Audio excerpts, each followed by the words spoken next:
Welcome to the Story Exposed YouTube channel, 21 years old. I can't believe this. Mom looked at me across the dining table with her usual adoring gaze. It was my birthday, and I had just blown out the candles on the cake she had baked. For me, it was just the two of us. Dad disappeared from view for several years, leaving Mom for his secretary, who was 15 years younger. I thought he was an idiot, and our relationship suffered for a long time. Mom grieved for a while because of Dad's infidelity and the breakdown of her marriage, but it didn't take her long to come to her senses.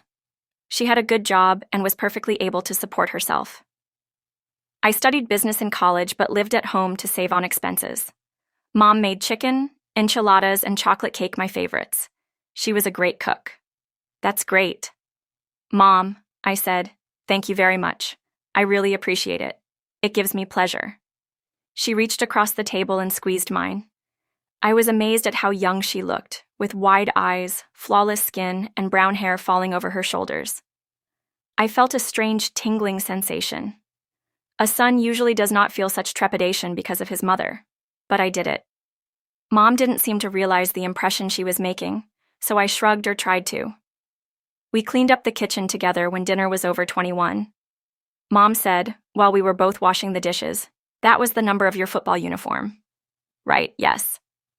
I said both years of study at the university, I was a strong defender on the school team. Mom said I was a cheerleader in high school. I was a head cheerleader in my senior year. I didn't know that. I said, I think this is the first time you've said this to me. Really? She asked me. I'm surprised you didn't know that. I think my cheerleader uniform is still at home somewhere. Mom, I had no idea when was the last time you wore it. I hadn't seen it since middle school. She said, "Don't you try it on?" I asked her. I'd like to see it after the words left my lips. I thought maybe it was weird to want to see my 40-year-old mom in a cheerleader costume, but I really wanted to see her in it. "I do not know, will she?" she said. "Come con, Mom," I said. "Please me. Today is my birthday." "I'm not sure where she is," she said, "but since it's your birthday, I'll look for her. Even if I find her, I'm not sure I'll fit in.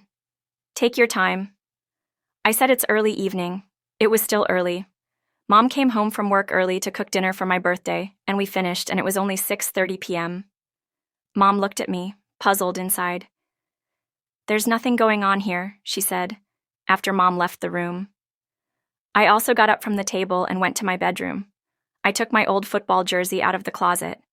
Mom went to the same high school as me more than 20 years ago, but I was pretty sure that the colors white, green, and gold remained the same. And I thought it would be fun to see if we fit together. I took off my t-shirt and pulled on a t-shirt. I went back to the kitchen, sat down at the table, and waited. It took, as it seemed to me, a long time, but eventually the sound of my mother's soft footsteps reached my ears, and she turned the corner, and voila, Mom was standing there in her old cheerleader costume. She looked confused. She stood in the doorway, shifting from one foot to the other. "What do you think?" "What is it?" she asked in a low, trembling voice. What was I thinking? I didn't know what to think. I'd never seen Mom like this before. I'd never seen her wear such a short skirt. She was tiny. It showed off most of her legs. Her legs were slender but graceful under the small pleated hem of her skirt. Considering that the uniform fit her in high school, it was amazing how well she fit now. But overall, Mom looked surprisingly good. I was a little excited. I didn't say anything at first. Mom said, "You didn't say anything well. Do I look ridiculous?" "No, Mom. You look fantastic. I can't believe how well it suits you." "Thank you." She said she looked relieved but skeptical. "We fit together," I said, pointing to the green and gold number on my t-shirt. Unlike my mom's uniform, my t-shirt has become more spacious since then. High school. As I lost some of the muscles I gained in those days by working out for hours in the gym, "You look very handsome." Mom kept saying things like that to me, but this time it was a little different. When she was looking at me in my tank top and I was staring at her in my t-shirt, I was staring at a tight skirt and a cheerleader top. We just stood there for a moment looking at each other. Maybe we both felt a little nervous, a little ridiculous, and a little something else. Mom broke the silence. It was fun.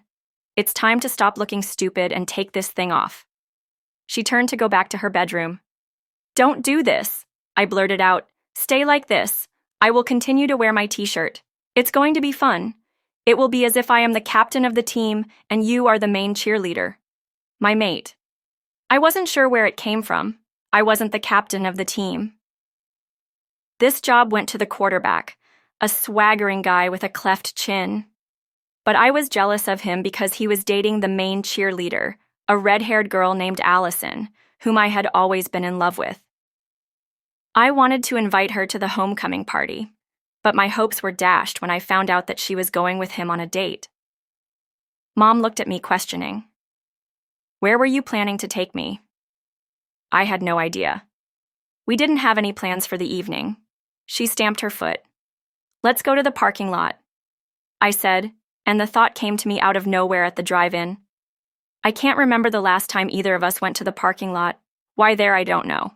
It just seems to fit what we're wearing, a football player and a cheerleader going to the cinema. I had to admit that it was a ridiculous idea. Well, it's your birthday, so if you want, we can. But if I'm going to the parking lot, I need to change. I'm not going to wear myself out with this. Come on, Mom, I said. You look great, and as you said today is my birthday, you have to do what I want. She raised her eyebrows at my comment. She was not convinced. Come on. Mom, let's do this, I said. I considered my choice of words as soon as they left my lips. The slight curve of her lips indicated that she also caught the subtext of my words. I don't know, no one will see you but me. I insisted it's going to get dark soon and you can stay in the car while I get the popcorn. Mom's resolve seemed to falter what is being shown.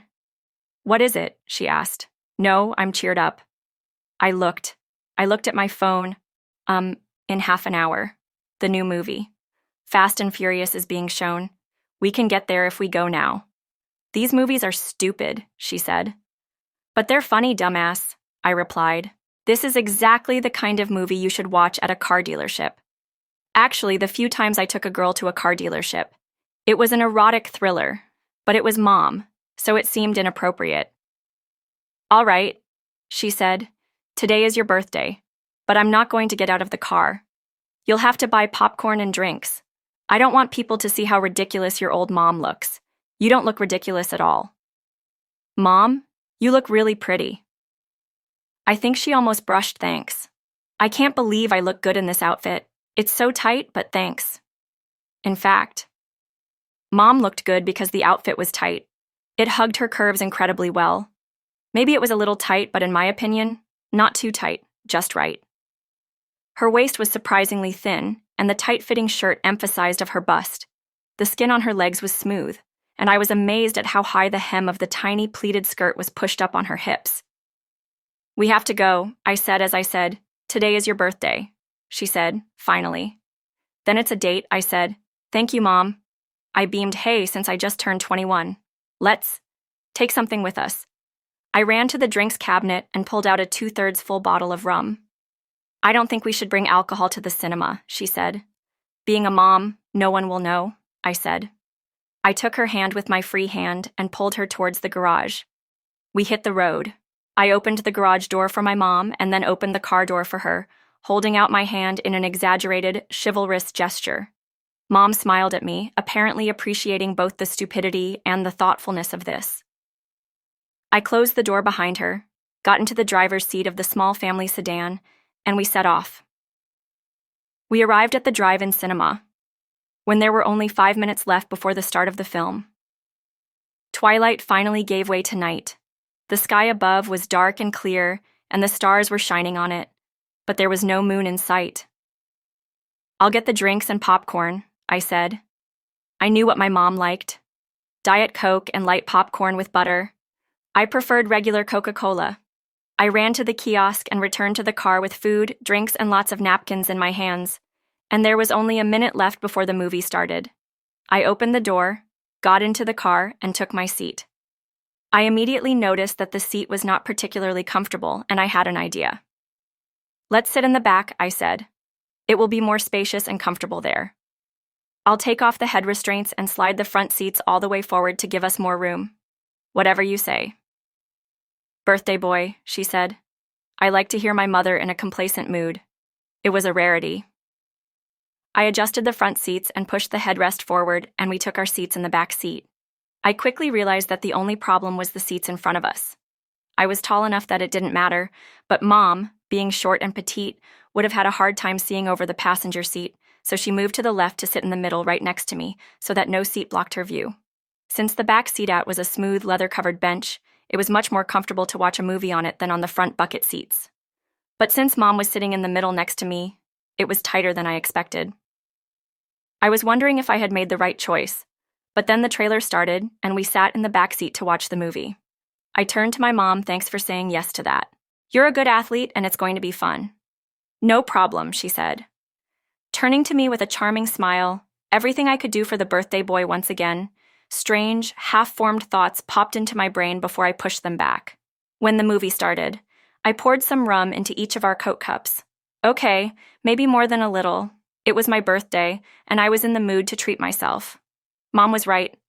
Of course, the movie was dumb. He was full of tricks that could never happen in real life, but that was part of the fun. We sat in silence for the first 15 minutes. I felt the pleasant buzzing spread through my head. You put a lot of rum in that Coke. I suddenly felt it. Mom was much smaller than me, so I assumed that alcohol would have a greater effect on her than on me. The bowl of popcorn was at our feet between us, and I bent down to take a handful. But at the same time, I slightly let go of the cup and some Coca-Cola spilled on my t-shirt. Damn, I said. Mom, could you get some napkins? The supply of napkins was on the seat to her right. Mom picked up a few pieces and pressed them against my t-shirt. To soak up the spilled drink, she crumpled the napkins, running her hand over my torso. It was strange, but it was really nice to feel my mother's hand pressed against me. I got a little headache from the rum and something else. Some of it soaked into my t-shirt and got on my skin. Can you take it away? God. God, will she say what I asked? Your abs. He's like a rock. You don't have any fat at all. She tentatively stuck out her finger and pressed it against my torso. She quickly pulled him away as if he might bite thanks. It warmed up even more inside me. I was pleased when I was praised, even if those words came from my mother. I don't understand how you can eat like a horse and stay so skinny you are the same as your father was when he was young. It was one of the things that attracted me to him. When we met, I've put some effort into it. HM. I sighed. I don't gain weight the way I do in the team, but I train and stay fit. I'll tell you. She said her gaze lingered on the lines of my stomach. That hum. That hum was because of the alcohol, but also because of her look and words. I pointed at her feet. You're in good shape too, Mom. I said, suddenly emphasizing the word Mom. Look at your hips. They're pretty fit. Without further ado, I reached out and placed my hand on the nearest thigh, squeezing it gently. The skin was soft and smooth, but I could feel the muscles underneath. You're in such good shape. I repeated. Mom flinched slightly at the touch of my hand, but did not pull away. It's all about climbing the stairs at the gym, she said. I took my hand away, and for a while we continued to watch the movie in silence. We finished our Coke and popcorn, and I definitely felt high. I thought. Mom thought so too, because when I looked away, her eyes seemed glazed and her lips were parted in profile. Her face looked beautiful and in the dim light. I could almost imagine that she was a girl my age, and that this was an ordinary date. But if this was an ordinary date at a movie theater on wheels, we would have already kissed. I went back to the movie and shook my head to clear it up. It didn't really work. I was still thirsty, but not Coca-Cola. I picked up a bottle of rum from the floor at my feet and poured some into my cup. I offered the bottle to my mother a little more. I asked, "Shouldn't I?" she said. "You're not driving," I said. She hesitated and then handed me her cup just a little bit. I poured some into her cup. I cooked the bottle and put it back at my feet. We sipped the pure rum from our cups and continued to watch the movie in silence. It really was a dumb movie, just a lot of incredible but well-produced action scenes stitched together with the finest plot imaginable. But the stars were familiar, and at times the action was so outrageous that it made us both laugh out loud. I was glad to see that Mom clearly liked the movie. Despite its childishness, the rum probably helped her enjoy it. We both sipped from our cups until the rum ran out. Mom broke the silence well. I have to say it's sweet.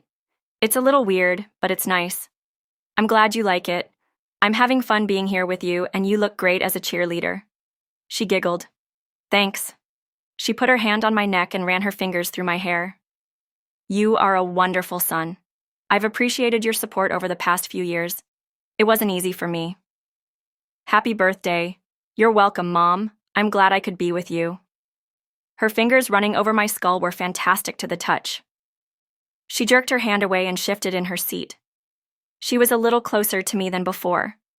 Without thinking about what I was doing, I put my arm around her shoulders and gently pulled her to me.